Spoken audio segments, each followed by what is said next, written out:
Hello everyone, good afternoon सबैजनामा। तपाईँहरू पनि सन्चै हुनुहुन्छ होला। म पनि एकदमै सन्चै छु। सो आज चाहिँ हाम्रो के पूजा अरे? आज गोरु पूजा, लक्ष्मी पूजा होइन? लक्ष्मी पूजा होइन, गोरु पूजा लक्ष्मी गोरु पूजा। सो आज चाहिँ हाम्रो घरमा एकजना पाहुना आउनुभएको छ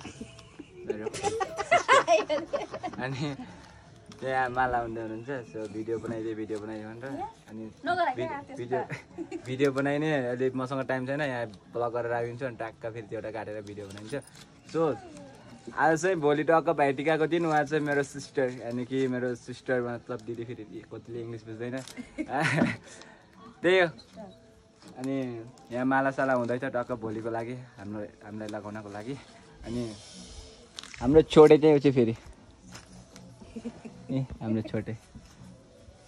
अनि सो यति नै हो। सो अब चाहिँ टक्कमा भैली खेल्न केटाहरूले बोलाइरहेको छ, त्यहाँ ट्याक्क जान्छु, भैली खेल्छु। अनि त्यहाँबाट भैली खेल्दा यस्तो मजाले अब एकछिन रमाइलो गर्नुपर्छ, गाउँतिरको भैली आएको रहेछ। अनि त्यही हो, भैली खेल्नु सबैजनाले रमाइलो गर्नुपर्छ होइन। अनि म पनि त्यही रमाइलो गर्नकै लागि हिँडेको, यहाँबाट टक्क बाहिर हिँडिन्छ। अनि सो मैले अहिले माइक पनि युज गरेको छैन फेरि नजिकै, किनकि अहिले त्यस्तो साउन्डहरू आउँदैन, त्यही भएर माइक पनि युज गरेको छैन। भइकन जान्छु, मजाले एकछिन नाच्छु, तपाईँहरू बिच त्यो भिडियो पनि प्रस्तुत गर्छु। And cheer by.